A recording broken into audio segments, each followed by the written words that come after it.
Because I tell you, man, the Thunder and the Spurs are serious. Right. I think the Knicks, first of all, when you have Mike Brown, you can't BS with Mike Brown. There's no BSing with Mike Brown.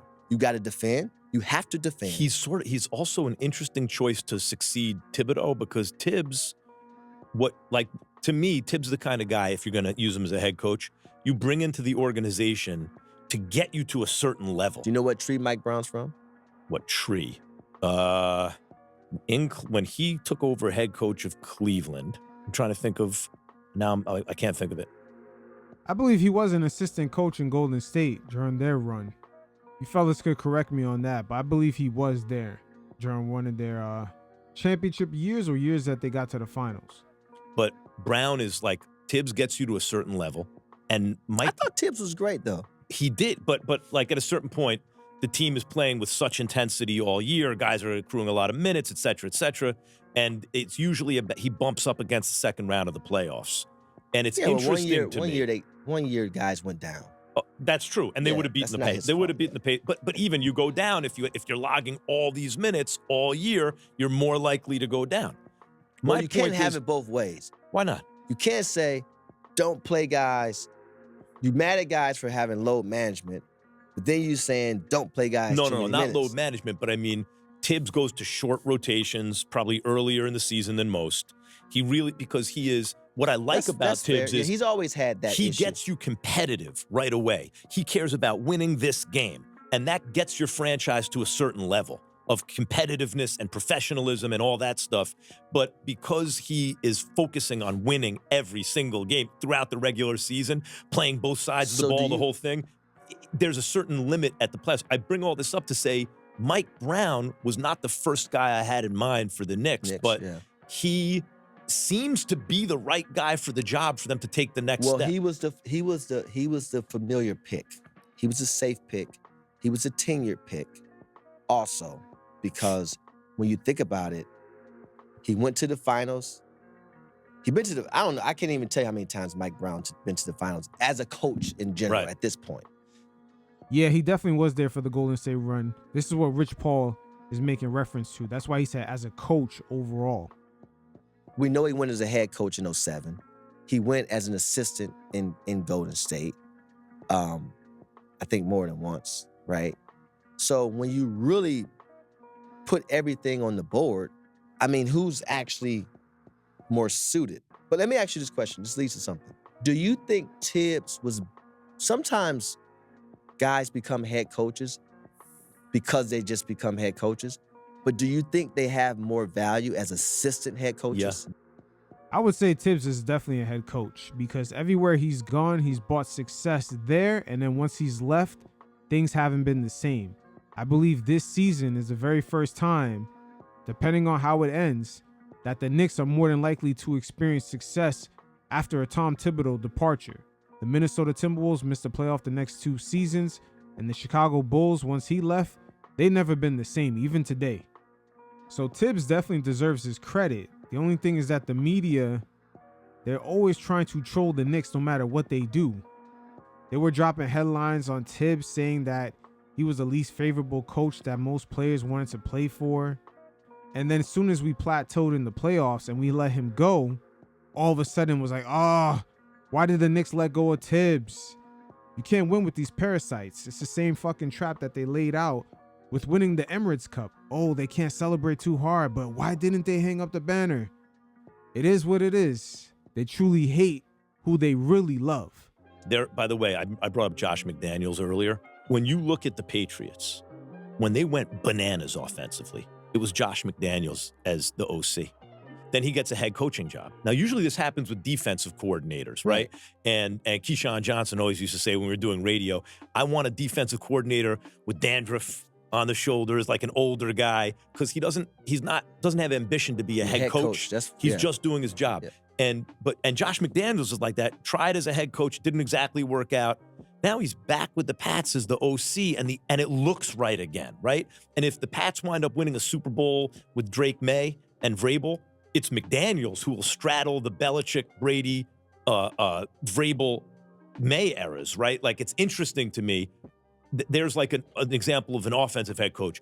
Tex Winter with Phil Jackson in Chicago, in LA. It's the same thing. It works, right? Yes, I believe that Thibodeau as a head coach Clemens was to me, also a big piece of that coaching staff too. Thibodeau to me is a coach, as I said, if you want to get your organization competitive again, bring Tibbs in as a head coach. If you want to win a championship, he's basically your D coordinator. He's basically your assistant coach that's coaching up the defense. So do you think some coaches... He'd be a good fit with D'Antoni. That sounds good on paper, but I don't think it would end up working out regardless. Because Steve Nash, when he was with the Brooklyn Nets, he had Ume Udoka and Mike D'Antoni as assistant coaches, and that shit still didn't work. Once again, Max Kellerman loves playing into these fantasy sports analogies. Yes. If D'Antoni's the head coach. But let me ask you a question. Do you think that some coaches... Because it's so confusing because you want to be... Like, you coach to become a head coach. But there's almost this world where it's like, nah, man, I'm going to overpay you. Definitely. Because sometimes organizations is like, oh, we can't pay him that he's not a head coach. Well, if it impacts winning, then pay him to stay. But I got to tell you, I think the key to that game, and I want to say it was Stan Van Gundy who brought it up on the broadcast, was Mike Brown's handling of the game late. When he brought Kolick in at the end of that game to have another ball handler, decision maker on the floor, to me, that's what iced that game for the Knicks. I think Mike Brown has saw enough basketball. For sure. I think really good coaches could not be afraid to throw a guy. But Kolick has showed he's an NBA player, capable of playing in those minutes. But he's not one of your 5 best players. A lot of coaches want their 5 best on the floor. But if you watch him play in college, first of all, he's a competitor. Mm-hmm. He's going to make winning plays. He shoots it well, right? And he's just steady. And sometimes you need those steady guys, especially in those moments. And a coach like Mike Brown, he's going to trust a steady guy over anything because he hates I'm telling you right now, he hates turning the ball over, and he wants to make sure you're going to compete. 2 things with Mike Brown, because he's old school, right? Mm-hmm. When I first met Mike Brown, I'll never forget, he got the job in Cleveland, and we went out to dinner. And back then, coaches used to have to wear their suits. And Mike Brown, I used to get on him all the time because I said, Mike, you're going to fracture your big toe because you stumping in them Stacey Adams. You know, back then, the coaches used to go, it was a store in Atlanta that when they go to Atlanta, I'm telling you, they used to buy so many of these dress shoes they used to buy. Hey, not only Rich Paul is giving Mike Brown praise, but he's also showing how, personal their connection is. So don't be shocked after LeBron makes his Laker exit if Clutch Sports finds a way to slither into the Knicks situation. And I was making this joke about Mike Brown. Now he put the Chucks on. Now they saved him. That, yeah. He put or he wears Vans or whatever, shoe that he wears. But I know Mike Brown, and I know the type of basketball he wants to play, so I'm not necessarily surprised by that. When I look at the league, right, I watched the Knicks and the Sixers, which was a great game, and I think that's becoming a thing. The Knicks, Sixers is becoming a thing. They probably see each other every year in the playoffs. You got Edgecombe, Maxey, they got guys in the backcourt. You got the Brunson, and Tyrese was, and this is not being Mr. Bias, was special. Yeah, agreed. Special. Yeah. And I also thought Embiid played better. Yeah, he played with a better Embiid's energy. back, yeah. Now, the Knicks are the Knicks. They're going to be hard fought. It's going to be tough to beat a Mike Brown team. And I know they lost a few games, but they're still really good. And Jalen Brunson's, if the game is close, he can bring you home. You know what Brunson's going to give you. OG actually shot the ball. He had 5 threes last night, which, he's capable of making threes. But, OG shooting the ball very well this whole year. But the play Jordan Clarkson, Mitchell Robinson, off the bench, and Tyler Kolick. Yep. And it was one more, but they also was missing McBride. Yeah. Landry Shamet wasn't dressed, so they was missing a lot of their shooting, and they still won the game. So the Knicks, look, like I said, I think the Knicks are, and we could talk about this later, but I do think the Knicks, just watching them, they're surface level trade away from really being able to cement themselves. I do think that they are surface level trade away from really positioning themselves. But in things like this shouldn't be a time where you sit back and be complacent. You should actually Can get I say aggressive. something? Here's the thing that I think has changed with the Knicks, because, 2 years ago, they're in the playoffs against the Pacers, and the Knicks were clearly better than the Pacers and only lost that series because they were hurt. They had guys who couldn't play. The following year, though, the Pacers were clearly better than last year. The Pacers were clearly better than the Knicks. They're just better because the Pacers had evolved and gotten better as a group. It was clicking right, and the Knicks hadn't quite taken that step. You know what's changed to me about the Knicks over the last couple weeks? When you think about Karl Anthony Towns coming out of college, he's the number 1 overall pick, not just because, oh my God, he can shoot it, he can actually play 7 feet tall, 7 feet tall, Yeah. do all that, but because in the modern NBA, you're big, it needs to be able to defend out in space. And he's built like and has the ability to be that guy. So part of it with him was the projection of the kind of player he could be in the NBA. And what it turned out to be with Karl Anthony Towns for a lot of his career is the offense is what we thought it would be. The defense. Yeah. Didn't follow. That's the difference between him and an MVP caliber player in the last, let's say, month, is strides in that area. And I think that changes the entire Knicks team.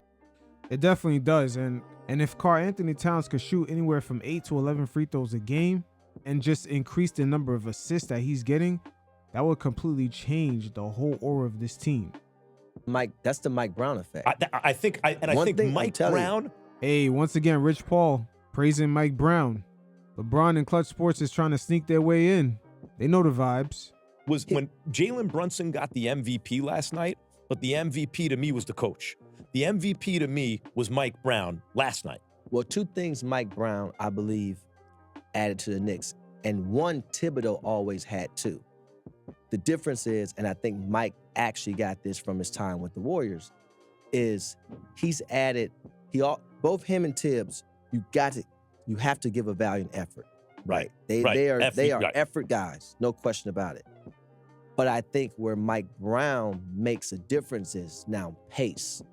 And when you talk about the Pacers beating the Knicks, the Pacers beat the Knicks because of their pace and depth. Facts. That game 6 in that fourth quarter, the Knicks were gassed, especially Jalen Brunson. The Pacers had Nembhard beating down on his ass ever since the game 1 tip-off. And to counteract that, this season we're seeing a lot more different guys bringing up the ball. Josh Hart, Mikal Bridges, just take that load off of Brunson, because Rick Carlisle, I gotta say, he fucking was doing 3D chess moves to just get the Knicks to be in the position that they were in game 6, just being gassed, trying to keep up with the Pacers bench, just dropping 35 points a game.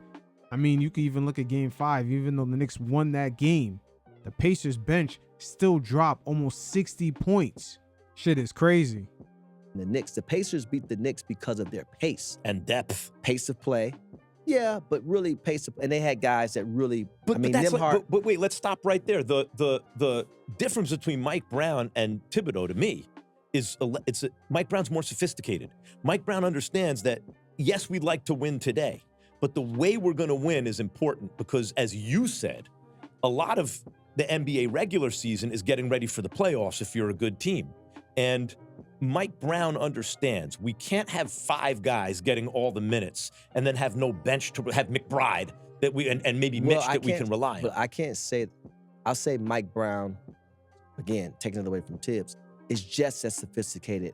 You know why? Because he learned, because we don't know what Mike Brown would have done prior to, but knowing, like, if you're coaching after someone else was just there, and it's up to you to recognize what they were doing. Then you wrong. Start at a certain. So you start at like a certain Rick Carlisle and Larry Brown with the Pistons back in the same thing. At a certain Rick point. Carlisle get you all the way there, and then the guy puts you over the top. I don't know if that's sophistication, but it's definitely an astute thing. I think to do. Mike Brown. I hear you. I think Mike Brown. I think this hits you. I think it hits Mike Brown. I think it hits a lot of people in LeBron James's orbit throughout his career, where they don't get enough credit for what they've done because the snap judgment. It's not that people are being lazy. It's that people are living their lives and they got to have a lot of information to take in and come to these kind of quick conclusions is, well, he's there because of LeBron James. Well, he got to, people think of him this way because of LeBron James. I think Mike Brown suffers from that when in fact it's what's not recognized is the kind of coach he is. What he like as a Knicks, as a little kid who used to be a big Knicks fan. And you still are, Max, but I get where you're going with this. But once again, peep the way that they're discussing Mike Brown and all the praise and just the way they're branding him within this podcast medium.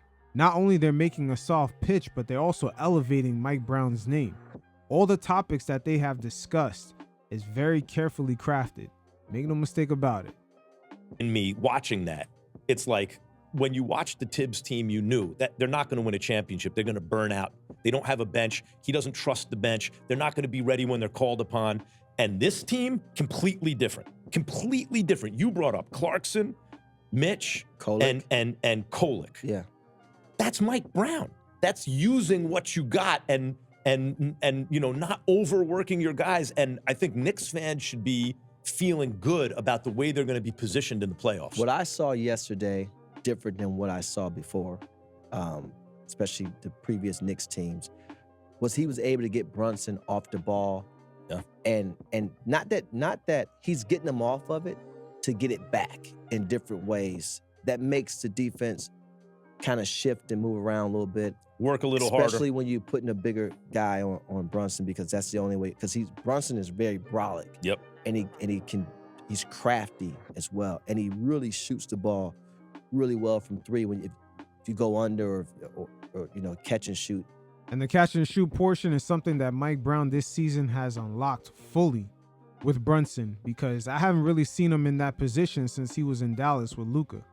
And as the season continues to progress, we're slowly seeing Jalen Brunson elevate his game into, I would say, the James Harden, Mike D'Antoni years when it comes to the proficiency of his shots. If you go under or catch and shoot, and obviously he comes up in big moments. But that's what I see different. I see a guy like Brunson being able to get off the ball, go back and get into his pick and roll actions. And then, again, you got guys slipping, you got guys, they're advancing the ball, you're hitting the short corner, you're making the ball is moving a lot more than it did in the Tibbs offense. And not only the ball is moving a lot more, but also Brunson is killing guys in the paint. Every time he touches the paint, he is deadly. Looking like Patrick Ewing in there without the post up. I heard something, it's been reported that the Knicks, that I wanted to ask you about, because Knicks fans have to feel good about this, I imagine, right? In one way, at least. So the Knicks players are taking the bonus money, some of the bonus money that they got from winning the NBA Cup, $500,000 apiece. A little bit over. Yeah, a little over. Yeah. 533 to be exact. Yeah, 33 G's. Let's not pretend that's nothing. 533,096. That's right. I think that was the exact number. You can get all your broke friends Christmas gifts with that money. Now, you have to pay taxes. Even your rich friends. Now, they're taking some of that and they're giving bonuses to staff on the Knicks that don't get bonuses. So I had two thoughts about that. I want to know, because you've seen this from every angle.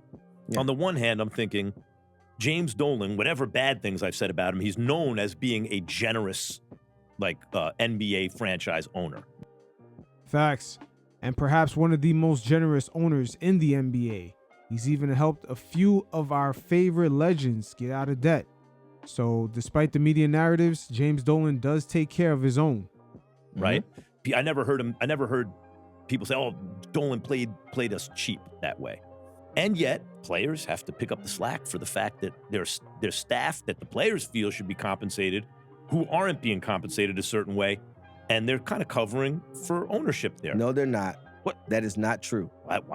Max is definitely fucking reaching right here. I don't know if his affiliations with the Daily News, just them having beef with James Dolan, but he has always gone at that man's neck. I mean, how many companies out there are really giving out bonuses to any employee regardless of level? Why don't those people get bonuses? That is false. You can't put, first of all, Mr. Dolan's generous. Just Mr. leave it at Dolan. that. Oh, you doing business with this dude. No. Hey, Rich Paul coming to James Dolan's defense. I'm telling you, these guys are slowly slithering their way as they see the Knicks are very close to not only making an NBA Finals appearance, but possibly winning it all. And they do understand that that New York energy is going to help LeBron James's brand. Just winning one in New York is like going back to back. Shit, they might even put LeBron James above Jordan if that happens. I'm just saying, Jim Dolan is generous. Yes. Leave it at that. Okay. That has nothing to do with ownership. Because here's the thing. There's people that work amongst the team. The players, to me, this is more of an admiration from the players to say, hey, these people are here every day with us. We see these people and we won. It also says a lot about the people as well, because when you see somebody every single day, they see these people more than they see their family. But yeah, it's amazing how that story didn't go as viral, opposed to just trolling the franchise on whether they're going to hang up a banner or not. Once again, my fellow Knicks fans, you have no allies in the media. And so the players are deciding to do this because sometimes, whether you're a staff member, you may not have in your contract a certain playoff share, Sure. a certain number of tickets you get, bonus, or different things like that. So that's on one. If I'm Dolan and I hear that the players are paying bonuses to the staff, what I'm doing is that's great. They want to do that. I'm matching all the but how do bonuses you to know the staff. he didn't? That's true. I don't know Yes, he he didn't, did- but I have not read that he did. But this is the problem with media. You don't always have to read it.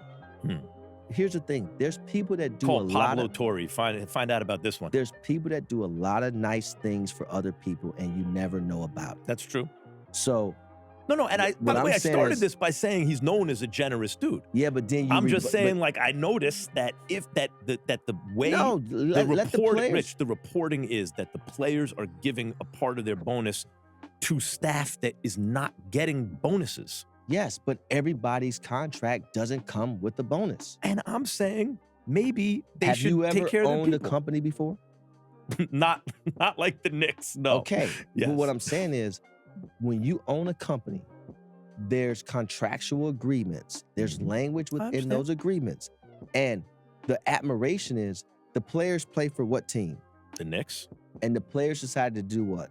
pay staff that don't get bonuses part of their own bonuses because ownership isn't giving That them is one. not true. See, that is not true. It has zero to do with ownership. You're taking it way What are you across saying? the That's with bridge. the GM? What are you talking about? No. You're taking it across the bridge. Yes. The players decide to do a very generous thing during the Christmas holiday time for people that they felt deserve it, right?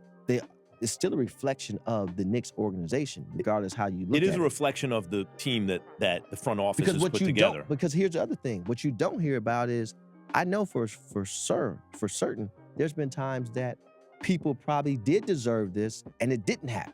And Okay, ownership, so that's and what- ownership did give. Okay, but I'm bonuses not out. talking about those. I'm talking about this time Yeah, where it but you appears can't- that but you that, can't- you- that you- the players are picking up the slack for. That's not true. I disagree. Well, with we that. don't know if that's true or not. Yeah, we but don't know if but that's true or But I not. still disagree with that because you can't put everything on ownership all the time in that way.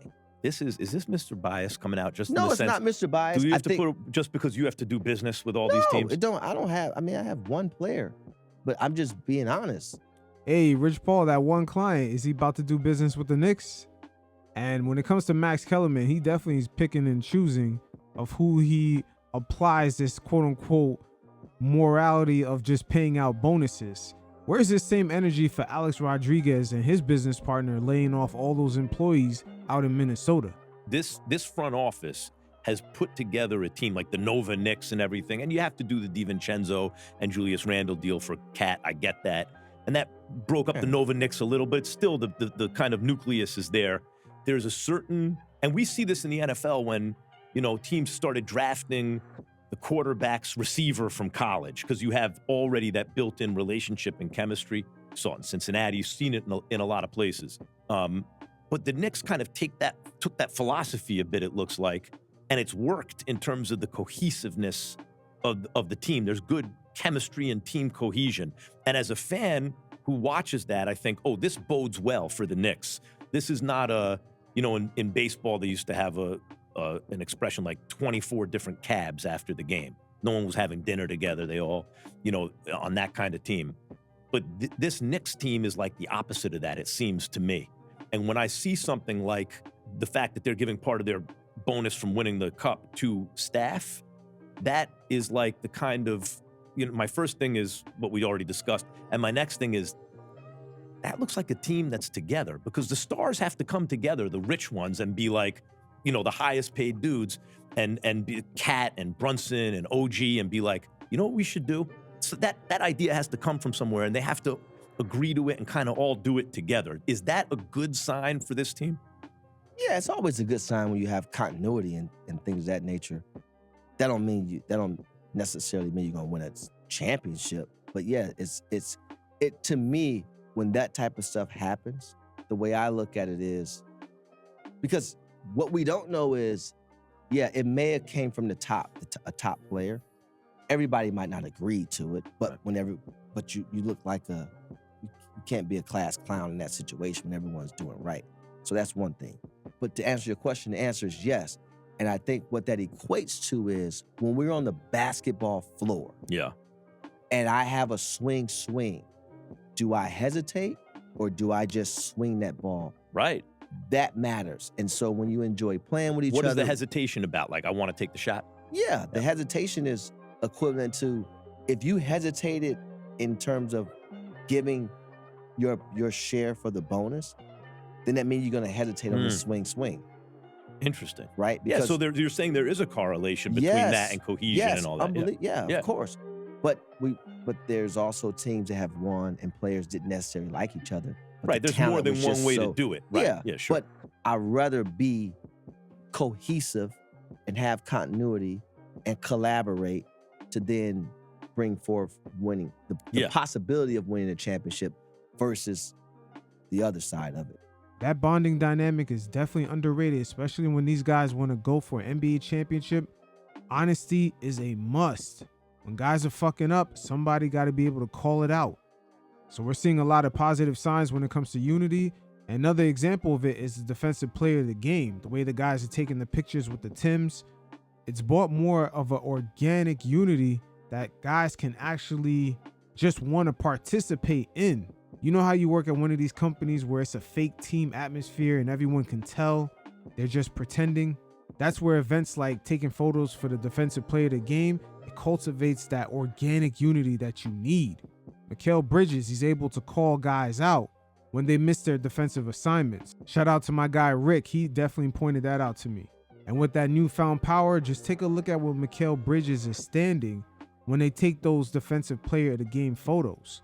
He's front and center alongside that player that won that award. Again, you got to mix a little bit of the inorganic with the organic. The reason that I'm bringing all this up, Rich, is as a New York sports fan, and it's not just a New York sports fan. I don't root for the Jets. I don't root for the Mets. I'm a Yankees, Giants, and growing up, I was a Knicks fan. And you still are, Max. You still are a Knicks fan. You just like pocket watching them, but you one of these low-key Knicks fans. You act like you don't know what the fuck is going on with the team, but yet you know the whole roster top down, and you come across as a scorned but yet still curious ex. I don't root for the Jets. I don't root for the Mets. I'm a Yankees, Giants, and growing up, I was a Knicks fan. As a New York sports fan, I look at... That's an embarrassment of riches. Another embarrassment of riches? Yeah, because you have 6 teams to choose from. That's right. But I go for the heritage Unlike team. me. Yeah. All your teams are the heritage team in Cleveland. In New York, you have the heritage team, and then a lot of times the clown franchise. And I like the heritage team. Usually it's Yankees heritage, Mets clowns. I understand Giants that, heritage, although they've been clowns recently, Jets clowns. What do you mean? The Jets are a clown franchise.